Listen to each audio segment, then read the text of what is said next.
on the internet's only talk show about pop culture. That's it. No, just it. The internet's only talk show. Podcast. Like, thank you for subscribing. We're on every platform because it's the only thing you can get. Like, subscribe, and share, because this is it. You know, share with everyone. I was listening to Tig Notaro's podcast. Okay. I'm the Reverend Arthur Stewart. Oh yeah, I'm Reverend Stephanie Kendall. We just hopped right into it. Friends, we've already been talking. I was just listening to Tig Notaro's podcast the other day, the Don't Ask Tig, and like she does essentially the same thing. She's like the #1 talk show or the #1 podcast ever. You're just like, I really hope that's true because I love Tig Notaro, but also it's got to be #2 because #1 will always be 2-on-1. Well, it doesn't exist because we're the internet's only talk show. That's true. Hey, so, I like your RGB collar. Thanks. No reason whatsoever to wear it for just my love of RGB and all things reproductive rights. Yeah. Remember when in the 2016 election, we were like, no, seriously, it's about the Supreme Court, and everybody was like, butter emails. I do remember. I do remember that. Yeah, but I miss her. I love her, and I am a big sending lots of love to all the ladies and birthing people out there who are feeling under attack today. So, absolutely. And perfectly willing to engage those that have different viewpoints than ours. By the way, yeah, this actually brings something up as we talk about birth and preparation for birth, right? Sure. Do you remember how in March we talked about Advent, which is very much pregnant with meaning, and no one listened to us because it wasn't even Easter yet? I don't want to say no one listened to us. I want to say, to be fair, it's because you are a constant sharer of all things Advent. Am I? This is a promo, right? Well, yes, and your starting point for like half of our promos is talking about Advent. We should always be prepared to be prepared. You should see the root cellar I'm digging. Oh, I get it. Oh, friend, I get it. And you've been bringing it up, and now that it's September, we have less than 3 months before Advent, and I hated that line in this promo. I'm just going to name that. I hate when you throw out, and I like read through our promos quickly, and then it settles in that 3 months away is Advent. Before actual Advent, yeah. Before actual Advent, yeah. Oof. Well, you know, Advent is the start of a new year, and only God knows what it's going to look like with COVID numbers. But whether you're in front of people in person from a distance, or once again going remote, if you've ever stopped, look your best with liturgical textiles from Jeff Wunrow Designs. That is true. I love Jeff Wunrow Designs. I actually just bought a gift off of Jeff Wunrow today, right before we got on here. 2-on-1 is sponsored by Liturgical Textilist, and I think we have officially coined him as the textilist Jeff Wunrow Designs. And they're selling. We're a promo team. We should go into marketing, like Liturgical Textilist. These still. I left marketing to do ministry to apparently come right back into marketing. So. But they are, as always, and as our deuces know, celebrating 16 years of making ordinary time extraordinary. The creative team at Jeff Wunrow Designs crafts liturgical textiles for all seasons, including Advent. That's true, they do. They're processional banners and seasonal banners, grace sanctuaries across the world at this point, all year long. Their frontals and paraments adorn altars and lecterns in churches of all sizes, even digital ones, even when the liturgical color is not purple. Or blue, apparently. Or blue, if that's your thing. And clergy, just like me, love their pastor stoles, deacon stoles, chasubles, copes, miters, and other vestments. They're proud to include Episcopal, Presbyterian, Methodist, ELCA, Lutheran, United Church of Christ, Christian Church Disciples of Christ, Unitarian, and Roman Catholic faithful among their clients. Surely some of these people are non-liturgical, except they would be because they're getting liturgical textiles. Interfaith and non-denominational clergy love the inclusivity of their designs. Listen, everyone, regardless of your religious affiliation or love, can wear a mask, and they sell masks. So no matter if you have never stepped foot in a church before, or you're just curious or whatever, or you just like listening to Arthur and I, so you're a deuce for that, go to Jeff Wunrow and you can get yourself a mask. You can get yourself all sorts of stuff. So whether you are shopping though for the smallest altar accessory or reevaluating your entire collection of vestments, impairments, gearing up for Advent, that's right around the corner apparently. Thanks for Arthur for that reminder. I have to put it in italics or she won't read it, folks. It's true. We should just start publishing these promos. Jeff Wunrow Design would be honored to work with you and create something perfect for you. So go to Jeff Wunrow, JEFFWUNROW, for a catalog of stoles, vestments, paraments, banners, liturgical face masks, along with ordering information and customization possibilities. Use the special promo code 2-on-1, all one word, all letters, for 15% off your next order. Once again, that's 2-on-1 at checkout. It's true. There's a little box that says like promo code, and you just add it right in there. And I literally today saved $48, Arthur, and I'm pretty stoked about that. So if whatever you're looking for, make sure your banner, stoles, and textile art make a bold and extraordinary statement this season, and visit Jeff Wunrow, JEFFWUNROW. I'm finally getting it down. .com. But do so after our show. And while you're at it, like that button, subscribe, share this live feed, and or if you are a listener, share that you are listening. Ooh, do us a favor and like us on, rate us on wherever you get your podcasts. That's a big thing for us. The only show out there has to be liked and rated, but it does. It really helps us show up on Google searches. It does. Our RSS feed. Yeah. I'm sorry. We thank Jeff Wunrow. These still steal the show. I wanted to say it one more time, and we thank you for subscribing, friends. Should we bring in Erin? We should. Friends, we have a longtime friend of the pod, friend of Arthur and mine, on the show today, and we are so excited that she is here. Hey, Erin Dickey, welcome to 2-on-1. Hi, friends. It's good to see you. It's good to see you too. So Erin, we know you well. I've been to school with you. We've all hung out. We've gone to camp together and whatnot. For those of our deuces, our beloved fans who don't know who you are you? What do you do? So my name's Erin Dickey, and I'm the senior pastor at Riverside Avenue Christian Church. And not today, it's not sunny, but normally sunny Jacksonville, Florida. And I've been here for 5 years. And prior to that, I was in, yeah, I know, right? Prior to that, I was in Texas for a lot longer than 5 years. But having always lived pretty much in the deep South, I'm adjusted to this humidity. And today it was 79 degrees, so it felt like fall. Very exciting. But now 81. Oh, gosh, friend. I can't believe you've already been there 5 years. That's wild. Yeah, November 1st will be my 5th anniversary at the church. That's fantastic. And yeah, which means I've been in New York for over 4. Like, and that's also crazy. So I've only been in Kansas for 2, and I always get it wrong. I'm always like, I've been here 4 years, and people are like, you came in 2019. Oops. Well, you never know. That's all right. Well, thank you for joining us. It's always fun to have like new people on that we also know. It's a good, fun way to start our days, or not start, maybe put a comma to the middle of our day. I don't know when Spiff actually sleeps, Erin, because like I get up at 4:30 in the morning and I know not to text then. But like if I text at 9 a.m., she answers. If I text at 3 a.m., she answers. I think she's like a vampire. She has a little battery charger. It's solar powered. Very. I think, yeah. Her seats are all wireless chargers. Yeah. Yeah. A Goofy movie. Why?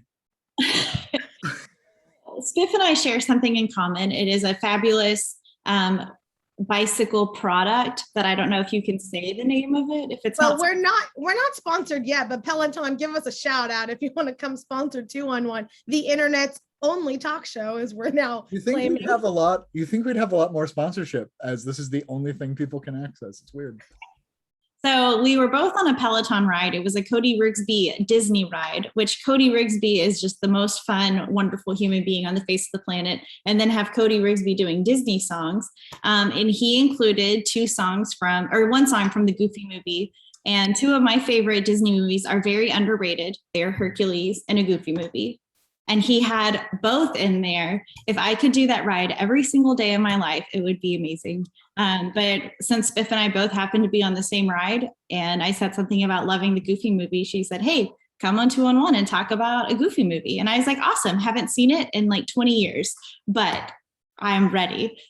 Well, so and I've been, so Erin, you and I are on the same thing. And I think it's interesting that the two Disney movies that we have done on 2-on-1 are Hercules and now Goofy movie, because it's the same. They are underrated and awesome. And I have a 4-year-old niece who you all know, or know that I have one. Her name is Chloe. She's amazing. And so this is the one that I was like, oh, I'm gonna get her into, like, away from Disney princesses, and like, let's go on this adventure together. So now when she gets in the car, she sings On the Open Road, and like she loves Bigfoot in the background. Like, it's funny what they pick up on, or what littles, but so stoked when we were on that ride, and I was like, let's do this. So for those of you who are unfamiliar with this, a Goofy movie is a 1995 very short theatrical release. It's like 80 minutes, including credits, from Walt Disney Studios. It's a movie continuation of a syndicated cartoon show called Goof Troop, which involves Goofy, the titular Disney character, and his son Max, who is older, I think, in the movie than he was on the show. It's actually a very complex movie for like 75 minutes, but it's about father and son relationships and traveling and growing and the consequences of lying. And it's really maybe one of the most 90s things ever made. It has a big cult following with millennials. And I think all of us that are doing this right now are within a few years of each other. I was 10 when it came out in 1995, turned 11, but yeah, I was 95, 12. Yep. Yeah. I had to do some math. But it like was not a big success when it came out, but since then it has like this pretty, like, people are like, they better be in my Peloton rides, damn it. So there it is. I had never seen it. I don't know why, but I hadn't, so I really enjoyed it. There was on the road thing, I loved the fact that Mickey and Donald were hitchhiking and it was very clearly a shot at a Muppet movie. It just made my heart really happy. But I just had to share that first before we talk theology. Yeah, I think the soundtrack in and of itself is exceptional. The sound is amazing. It's so good. All right, Erin, what's your favorite a Goofy movie song? My gosh, either it's so torn between Stand Out and Eye to Eye, because they're both such bops. Like, they're so good. You're a Powerline fan. Yeah. I get all of them stuck in my head. They're the great part of the day. For those of you that don't know, what the story follows Max, who is in love with Roxanne, and he is trying to like win over her affection, and basically Goofy's concerned about his teenage son, and so takes him on this camping trip that he and his father went on, and at one point hands over the map and says, "Here, Max, you take control," and Max then kind of diverts their road from going to the camping place that they're going to the Powerline concert, which is like the big kind of, think Michael Jackson-esque pop culture person of their time I think it's in Los Angeles. Yeah. And so he then, again, spoilers for all of you who didn't see a movie in 1995. No spoilers. This is almost 30 years old. You just didn't see the damn movie. No spoilers for this. Okay. And so he ends up going to, there's weird adventures along the way, including a small amusement park called Lester's Possum Park, which is a dig at Chuck E. Cheese, and it's so good.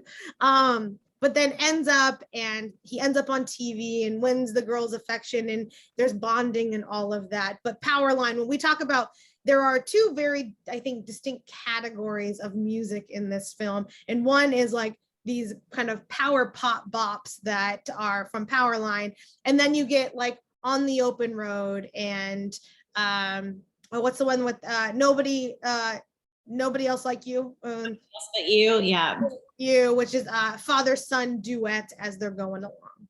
So Erin, I'm with you though. The Powerline bops are awesome.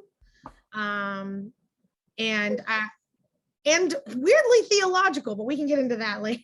I want to talk about the character of the Goofy movie first, because so this movie made me really sad. I was telling Spiff beforehand, like there was just this like Rob Paulsen is PJ and Rob Paulsen is also Yucca Warner.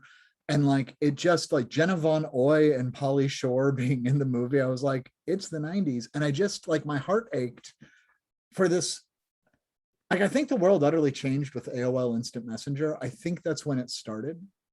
And since then, it's only gotten substantially worse as we keep adding more and more reasons to always be present in front of people. You're watching 2-on-1, the internet's only talk show that comes on every week. But it was just this like, I mean, there's the goths, there's the cheerleaders, there's the story, you know, it's going to work out. So they have the story going, so you get to have variations on it, and you get to, and it was just classic style animation.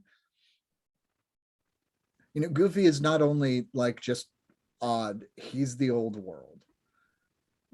Is a Goofy movie, this is where it's going to get weird, and I'm sorry because I always ask the first weird question just for guests, Erin. Is a Goofy movie really like contemporary worship? Yeah. Like this angst of trying to get to something that you just can't quite reach. And it's I mean, my kid is like, Powerline is so cheesy, and she's like, it's Michael Jackson. I'm like, it's Michael Jackson and it's Hammer. It's both. And she goes, who's Hammer? And I was like, we'll work on this on the road trip we're taking this weekend. But it's not cool for her. It's like us watching, well, heck, like the Aristocats or whatever came out in the 60s, 101 Dalmatians, but never mind. I'm talking too much. Well, and I had a kind of a similar question, is like, as I was rewatching it, you know, like Hi Dad Soup always kind of gets me. I think it's really cute, and I think it's a really pivotal moment in which we are called to reflect on the things that are wholesomely nostalgic, because a lot of the like nostalgia that we deal with in kind of contemporary conversations is you know, things that are deeply rooted in patriarchy and racism and all of that, right? And this is just a little bit of like, what does it look like in like family situations of nostalgia, and kind of going back to the days of when you're a little bit younger. This is Max on the precipice of becoming an adult, right? He's an adolescent. And I think that the church is kind of right there too. We're at the verge of becoming our whatever we're supposed to become. Ooh. And so I wonder, what are the Hi Dad Soups that we should hold on to? And, you know, which is a weird way of putting that, but like, what are the things that, you know, within our localized communities and or the church that we're trying to hold on to that are good for the sake of them being just good and kind? And what are the things possibly that we need to let go of? Like, you have to go on the same road trip that you and your dad and your dad's dad and your dad's dad did years ago, that may not make sense anymore. Where parts of it might be run down and the possums fall apart mid-show. Exactly. VBS.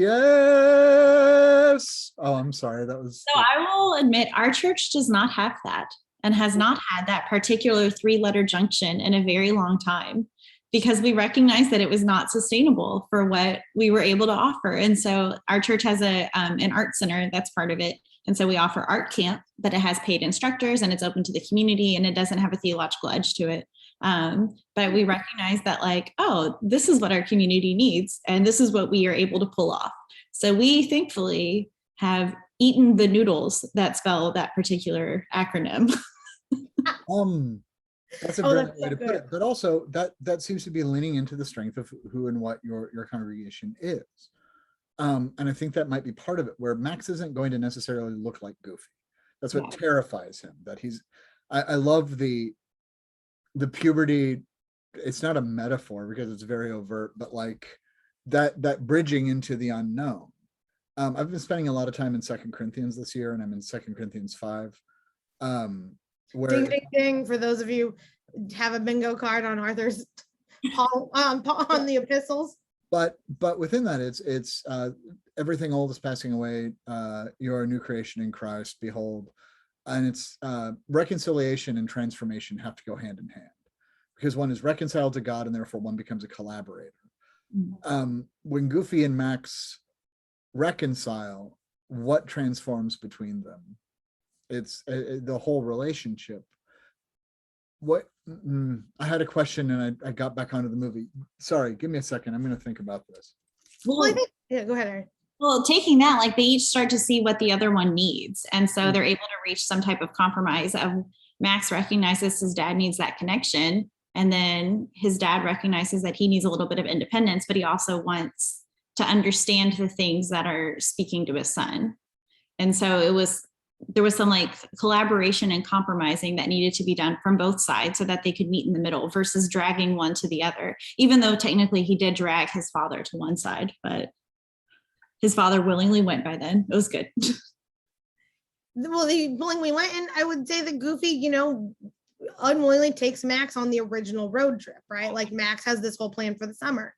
Like the opening song is all about what are you going to do on the last day of, for summer and whatnot.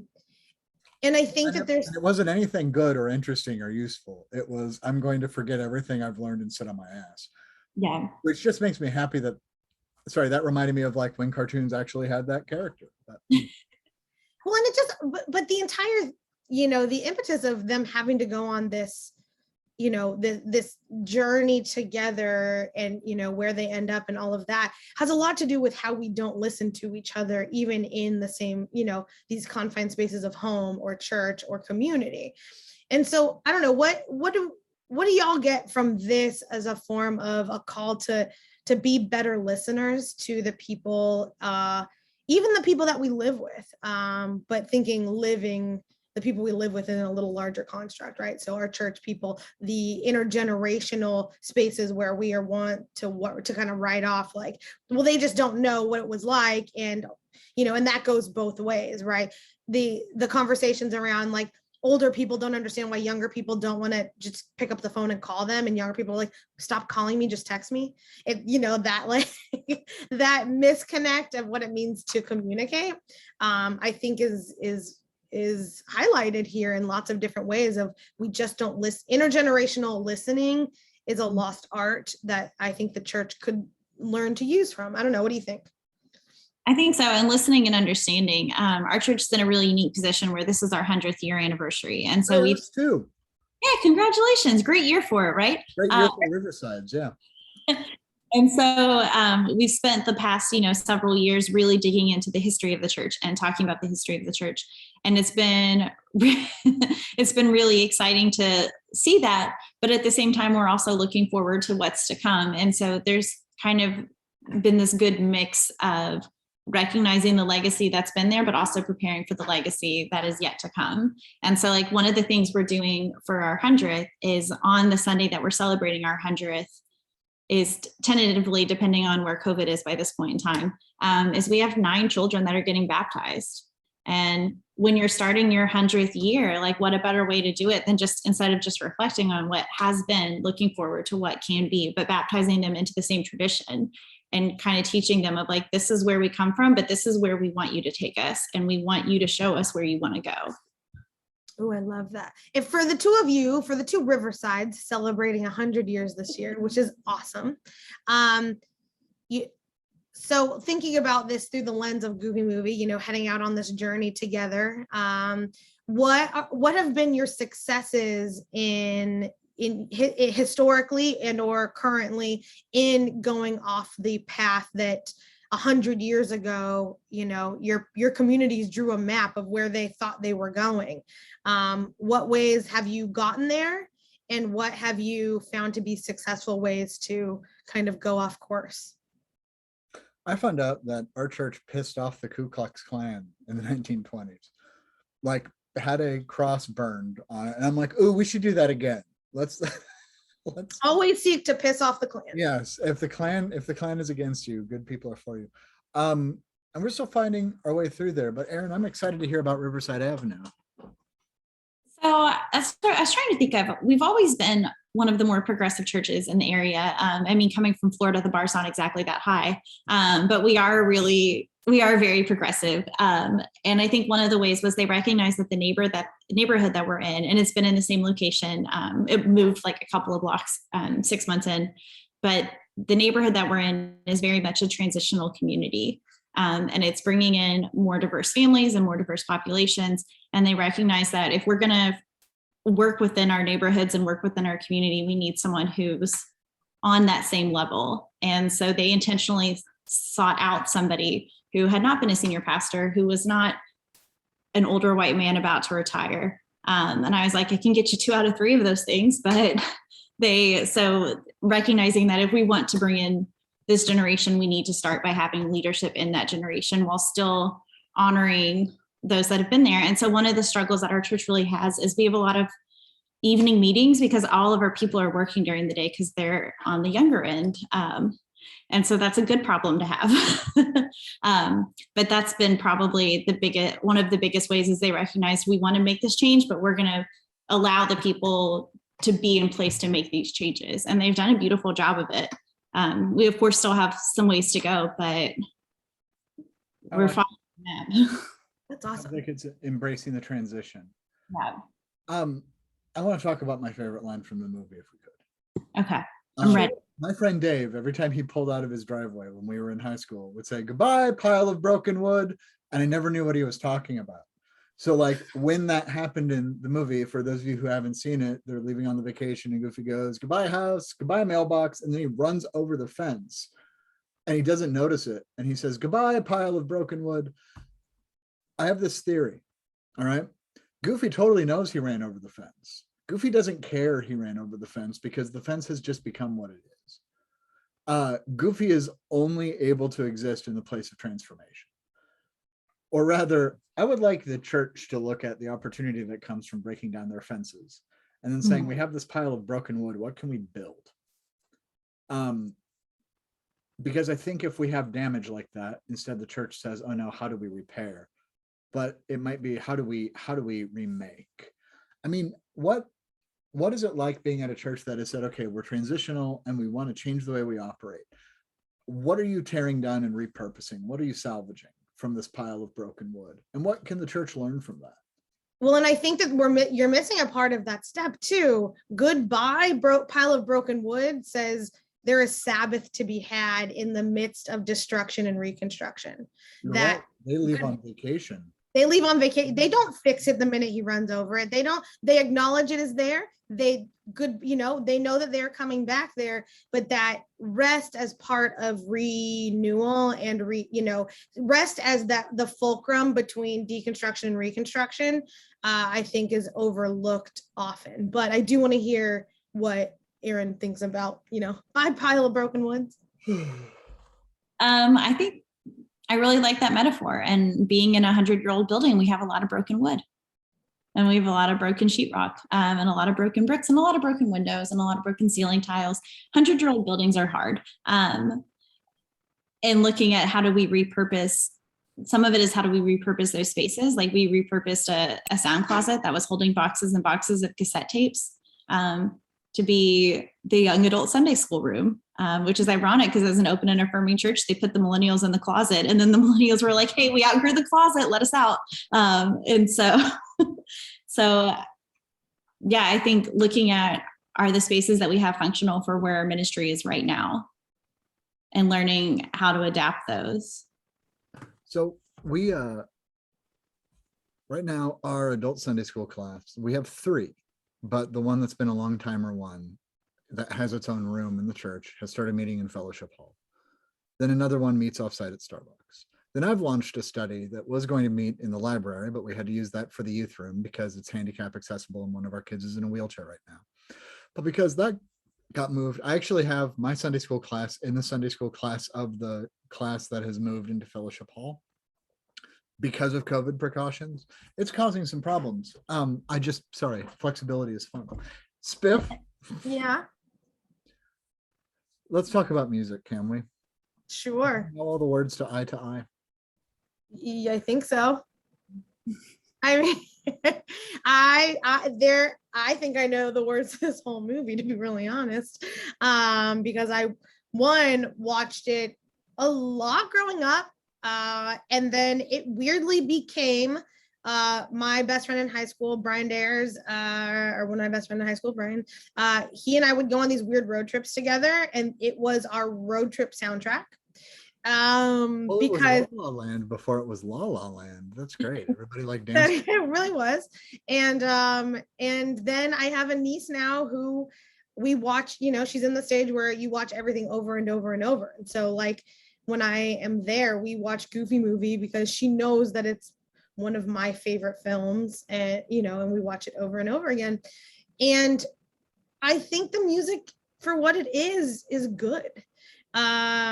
I think that there is a little bit, and as I was kind of reflecting on the ways in which church might be, you know, equated to this, I think that some of those goofy movies are the hymns, and I think Eye to Eye is some of those contemporary worship songs, but I think the balance is there, and I think that that's why it's well done. When you try and go, you know, if you're just pulling in all those, you know, contemporary things, you're going to miss the intergenerational work that is happening in some of the traditional hymns.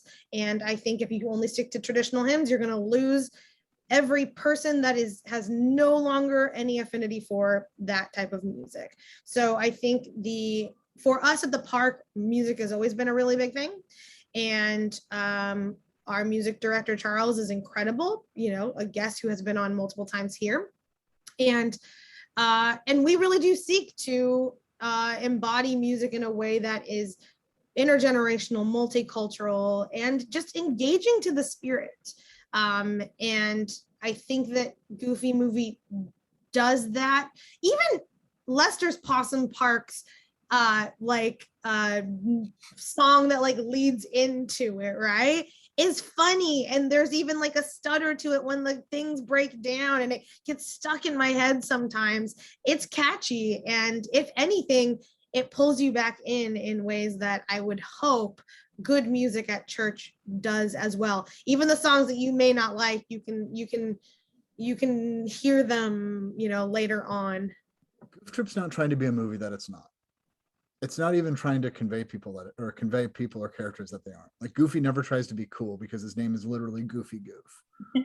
And I think it's the trend chasers. We need to have a contemporary worship service so that our grandkids will show up. That's not a reason to do contemporary worship. You need to do worship that fits your community. You need to do art school if your community does art school instead of VBS. Which is rad. So I need to talk about cheesiness for a second though too, and about Goofy's like real. Hold on, but I want to hear Erin. Erin, how does music play into how does Goofy Movies music play into like your understanding of church music? I would agree. It has it appeals to the style of, you know, my parents would really like in the movie, like traditional sounding Disney music, like the road trip songs. Whereas like, I'm like, oh my gosh, can we have some more power line? And so I think it shows how those two things can coexist together, which I guess saying coexist and coexist together is kind of contradictory because that's what they mean. But when you were talking about Lester's Possum Park, like the first thing I thought of is that's like the refrain to Awesome God. And you just hear it and you start twitching and you're just like, oh no, here it comes. Here it comes. No, he wasn't kidding when they kicked him out of Eden. Oh my gosh, I love that. Well, and I mean, even the very beginning of the road trip, right? On the open roads, opening lines are, do you need some rest and relaxation? Do you long to share the weary road? And then which is Goofy or something. Yeah, and then Max comes in and is like, but the old man drives like such a klutz that I'm about to hurl my guts together out on the open road.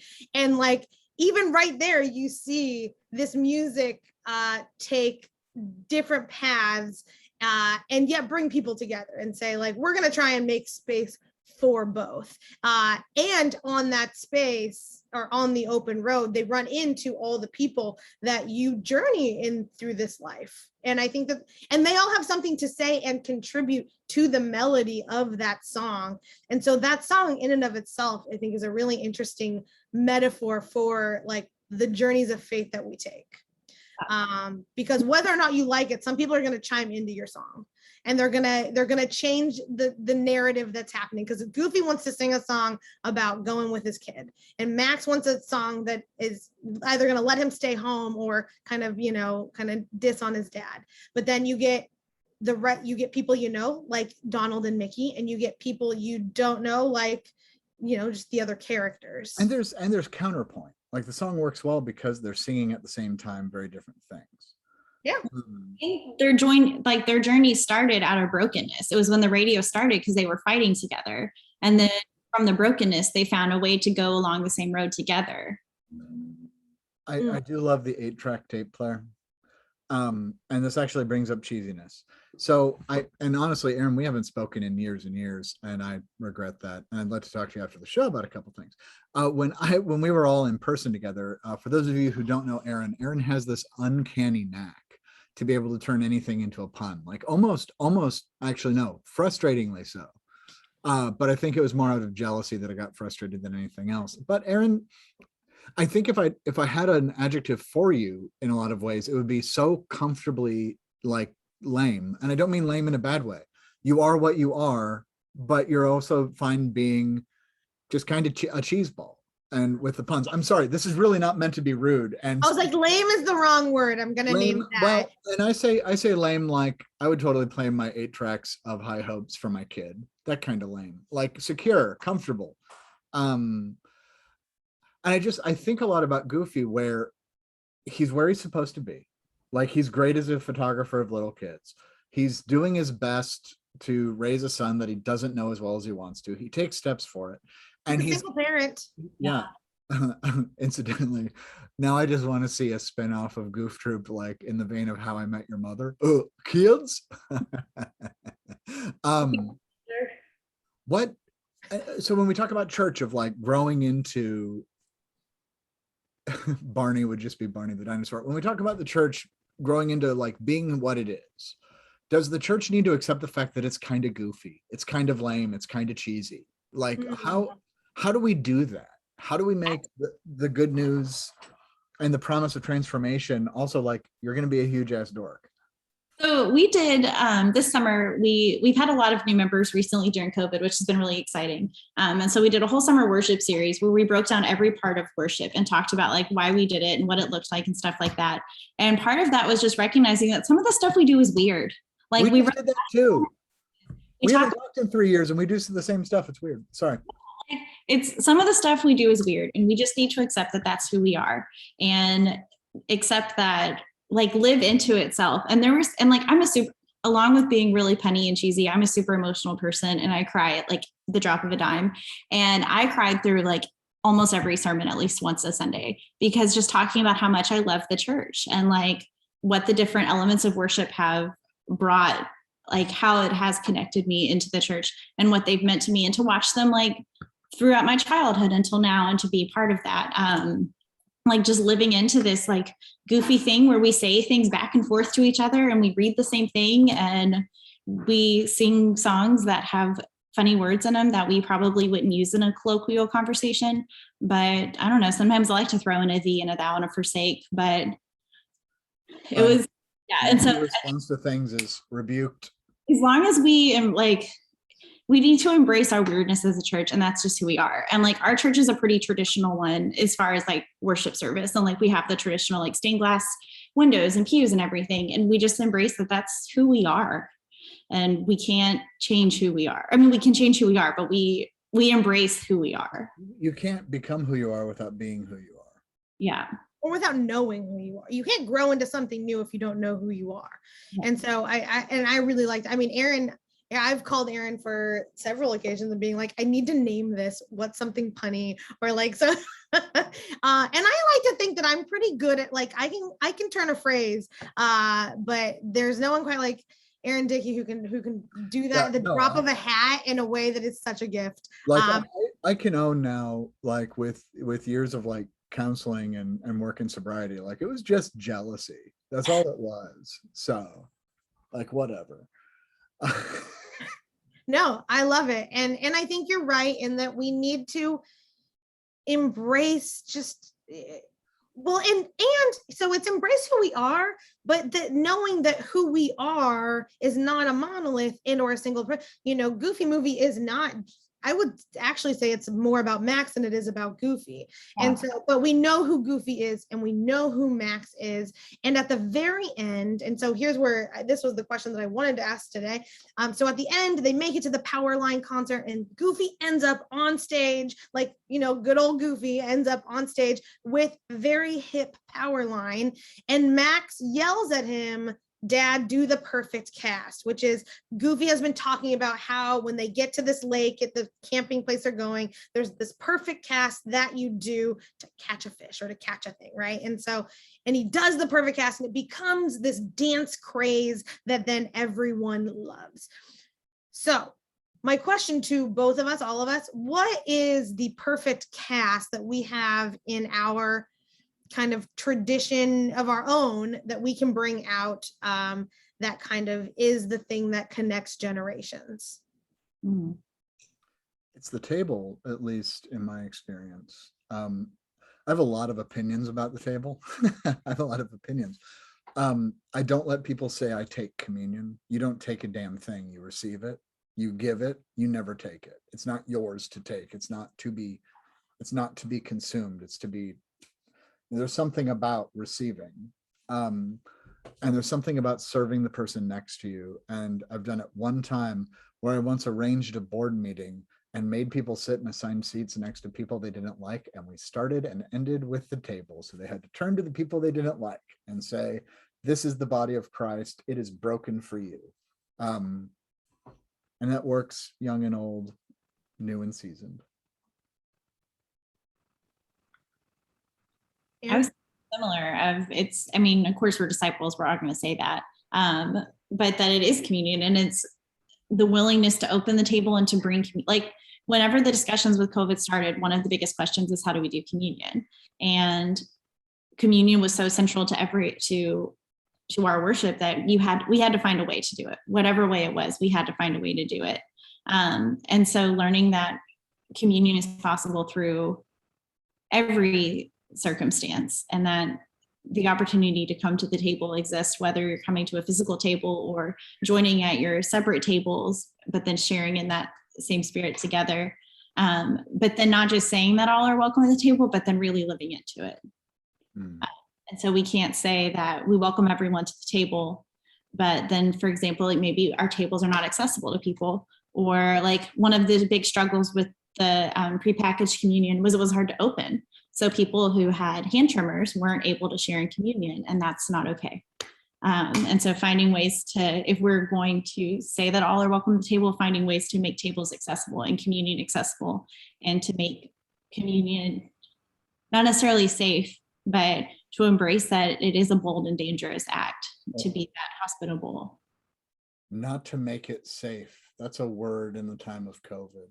Yeah. Yeah. That's good. That's really good. Yeah. And I mean, my answer essentially is the same in a way, though, that for me, it was less about how do we make the table accessible and rather for me, I approached it in the way of how do we expand our definition of communion?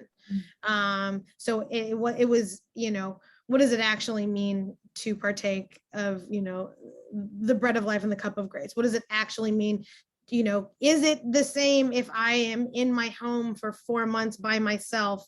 And, you know, like I bought from True Vine just a bunch of those. Like, if you go into my refrigerator right now, like right now, they're the full on the right side, on the bottom, the tray is nothing but little communion cups. Not even kidding.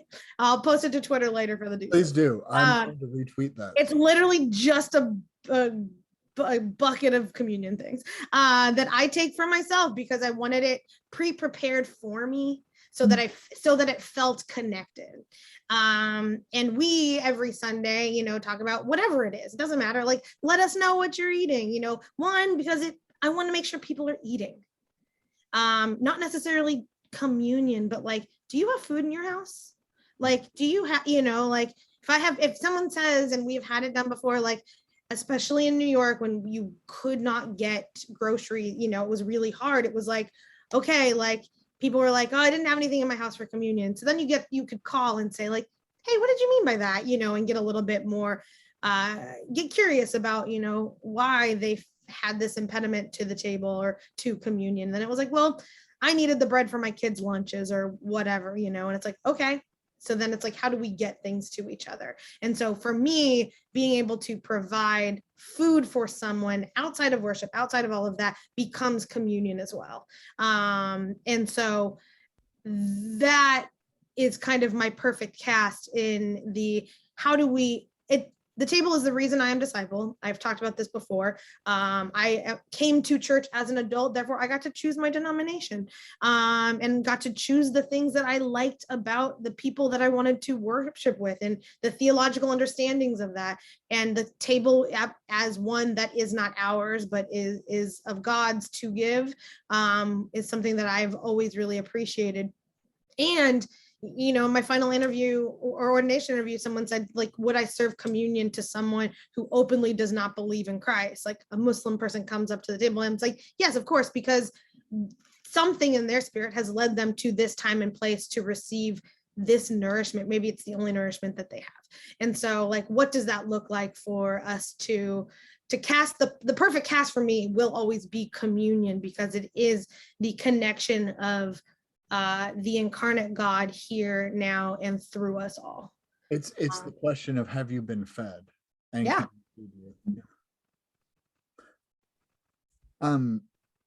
Tis the perfect cast.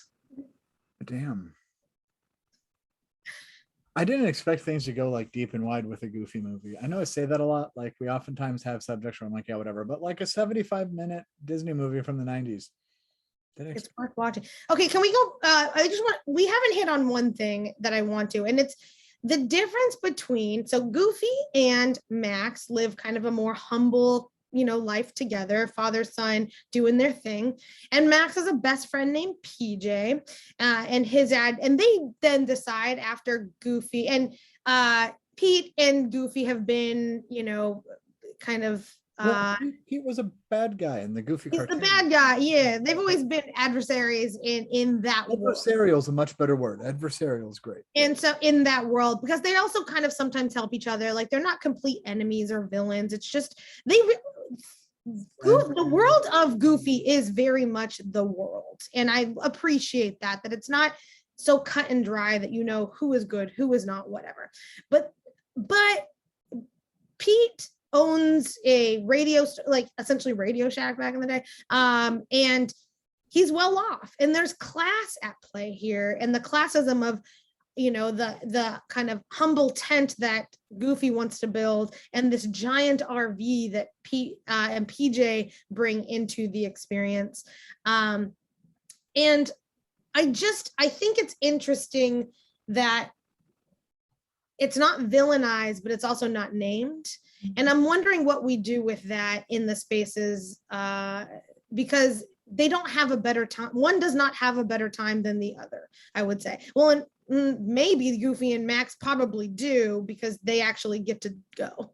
Well, that's what I was thinking, is like, for them, it's more about authenticity. And like PJ and Pete he's trying to have this, but it's very forced. And like, it doesn't look like they're getting the connection that they need on this trip. And it's very much of, I am the father, you are the child, do as I say. Whereas like Goofy desperately wanted to connect with Max in every possible way and went above and beyond to find a way to meet Max where he was and to connect with him. And though it wasn't as flashy, like their experience was I feel like it was so much better, because they began to understand one another. They had a genuine caring relationship with one another, where not having those things didn't really matter. And it was a Sabbath from tech in a weird way too. I mean, like for Goofy, I mean, and I think that for all of us, that's a lesson. I have nothing against tech. Everyone knows, like, I'm all about it, but it is helpful to step away from it in some regards, right? To reconnect with who you are at a personal level, not the person that you have projected onto Instagram or TikTok or whatever. And Goofy being a photographer and Pete owning this, a radio store, like Radio Shack, for all intents and purposes, I think also reminds us that you can do it all, but there is a space in which we are called to step back from the digital spaces that have consumed us so deeply. I think perhaps it's a call out to the church of stopping the church down the street. Stop it. It's, I've said it at a previous congregation I've served. We just need to be who we are. And if we try to be the church to all people, we're going to be the church to no one, because we can either be an inch thick and miles wide, or we can be deep. And some people are going to say, I don't want this. And when they say, I don't want this, we have to say, God bless you. There's a billion other churches out there, or go start your own, and we'll pray for you. And there's no hard feelings, and we go on with it. The real question is, who's Pete competing with? Because it's not himself. Yeah. And I think he's competing with Goofy because he desperately wants it. Yeah, because Goofy has the relationship with his son and the relationship with his community that I think Pete, for all intents and purposes, doesn't have, because he has been focused on other things, whatever they are. But that's why I think it's adversarial and not necessarily like, they're not like, they don't hate each other, because Pete does then come back, and PJ gets to grow and see how, I think PJ is actually probably one of the more well-balanced spaces, because PJ gets to live in a little bit of both. It's why, communities are so important, because then your young ones get to see all the different spaces in which lots of us live and how we all occupy this space together. And I think that that's important to model in lots of different ways, because Goofy doesn't always get it right. I'm not saying that because he has this kind of tethered connection to like the more, physical world, he's the right parent over Pete. I think that they've both put some energy and focus into things that are for them and not for community, and that's where they get to pivot back into right relationship with each other and with what is happening writ large. I guess, I don't know. So we do have one last thought that we have got to address. Yes. You both know me relatively well, I would say. And some might say that I'm a little bit of a dog person. How did we miss this? Yes. How did I not realize that this movie is about dogs? Like, we start watching it and I'm just like, Justin, they're all dogs. Look at all these dogs. Look at what these dogs can accomplish. Like, these dogs go to school. These dogs go on vacation. And it was just the most. With cats? Is Pete a cat? I think Pete's a cat. Yeah, Pete is a cat. Yeah. So it also taught us so much about the potential in communities that we may not spend as much time with, or, some of us may spend way too much time with them. I love that, Erin. I think that that's been one of my biggest, when I went to seminary, and I talk about this often, the only reason I am in as much student debt as I am, I left seminary with 60 grand in debt, and I had a full tuition scholarship. And it's because I had to take out money for housing, because we don't pay MDiv students, a living wage really. And to live in the spaces that I needed to live. And I had built my family with cats. I still have built my family with my cats. And they are my family. And that was not valued in that academic system in a way in which it literally cost me $60,000 to go to a place that was essentially saying, come here for free, live this way for free. And yet we don't value how you have built family. And I think the Goofy movie, oh, Erin, that's such a good point, that it's how animals and how the wider creation is a part of who we see ourselves to be and who we are called to become. Well, Erin, it's a pleasure to have you on, and I hope you will come back and talk to us about other things in the future. But we are coming up to the end of our time together. It's time to move on to our final question. Yeah, so Erin, again, thank you. It's great to have you on and to see you. I haven't seen you in so long. We've been supposed to have seen each other several times over the course of this pandemic and have not. But thank you for coming on. Please do come back. But as is our final question, what biblical theme, character, narrative, quote, whatever, are you most reminded of in a Goofy movie? So my benediction at worship every single Sunday is, as you go from this time of worship, may you go remembering that you have been created in the image of God and you are called God's most beloved child.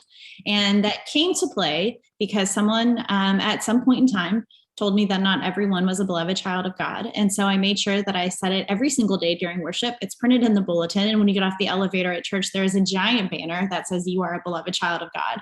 And I say that because so often we think about God in pursuit of wanting to be with people. And that's what I saw through Goofy this entire film. And I also realized I grew up when I'm siding with Goofy on everything. And I'm like, Max is a brat. But even through his brattiness, Goofy wanted to be with him, and Goofy desperately sought to be with him. And I mean, sometimes it might be sacrilegious to imagine God as Goofy, but I see that as he so much so that God wanted to become like people and to be with people and to live with people and dwell among people and be in relationship with people so much that we have Christ. And now we see that in Goofy, where he so desperately wanted to understand his son and to build a relationship with him and to learn how to help him and how to be with him and to help him become the best possible version of himself, that it was Goofy's desperate seeking of relationship with Max that reminds me so much of God desperately seeking and loving us unconditionally and calling us a beloved child, wanting to be in relationship with us. And then we see Max literally transform into the image of Goofy, that we are made in the image of God. Oof. Amen. I'm going to go for Deuteronomy, personally. Deuteronomy, I always love the whole like, oh man, here's the rubble of the temple. Oh my gosh, look, it's a perfect telling of the law. It just happens to be different from the one you think you remember. How did that happen? It's the continuation of a story. Goof Troop probably was somebody like in a meeting very quickly being like, what if Goofy had a kid? And his neighbor was the mean fat cat guy. And it's a telling and a retelling, and it's the repurposing of a story. And the reinterpretation of a story, literally the roadmap being changed. And there's a definite Joshua vibe to Max, whose full name is Max Goof. And I will forget to say it. His full name is Maximilian, because I have a story about this coming up. So, But I just want to point out too, because I was going to say it as we talked about contemporary worship and Rich Mullins. Rich Mullins was shunned from the CCM crowd because he smoked cigarettes. Just pointing that one out. Okay, Spiff. well, one thing that I didn't name as we were doing this, so I have a stuffed animal that I bought in 1995 at Six Flags Magic Mountain outside of Los Angeles, and his name is Randy Maximilian, and I have had him since 95, and he is the stuffed animal that is still in my room today, right? Like that has traveled with me for all of these years, and his middle name is Maximilian because of how much I loved Goof Troop, or a Goofy movie. And so just throwing that out there, that this movie has meant a lot to me, and I'm really grateful that Erin came on, because I think we had thrown out like, oh, Erin should come on and do How I Met Your Mother, because Erin also loves that. So please come back. Yeah. But grateful that we got to share this time. I'm gonna go with Eye to Eye is the letter to the Galatians, in which there is. Spiff mentioning Paul, for those of you keeping track at home. It's a new. I know, but Galatians is written in the communities that are at war. You know, they are not at peace with each other. They are trying to find a middle ground, and Eye to Eye is about like you know, love being what makes you see eye to eye. And so that Paul's letter to the Galatians is like, and here are these things. There is no longer Jew nor Greek. There is no longer, you know, free and slave and or male and female. There is a love in Christ that brings us together amidst these competing spaces. And so I was like, oh, it's weird that I'm going to go with Power Lines Eye to Eye as Paul's letter to the Galatians. But I think it's true. I think that that there is a certain type of love that we can find, and that is only found within beloved community, transformative community that can help us actually relate on a kind of cellular level to each other, to bring us to each other into spaces of peace and hope. Regardless of religious affiliation or anything, but what it means to be the beloved kind of creation. So. All right. Well, that's probably more than the writers of Eye to Eye ever thought would be thought of with their song. This has been 2 on 1. The Reverend Erin Dickey is the pastor of Riverside Avenue Christian Church in Jacksonville, Florida. We are so glad that you have joined us today, Erin. Thank you. Do stay on the call after we do our wrap-up thing, because we want to still chat to you for a minute. We have another show next week, and we'll inevitably have a guest, and I'm not going to tell you who it is yet because they haven't confirmed. And it may not be the guest we have, so don't give them any garbage on Twitter in between once we announce him, her, or them. We're sponsored by Jeff One Row Designs. Look, there's the thing popping up so you can Go see. to jeffwunrow.com, jeffwunrow.com for 15% off your entire stole order with the code 2on1, not 15% off whole stole order. So if you buy one stole, 15% off. If you, I think Arthur did the math. It's Buy 7, get 8 free. Yep. there you go.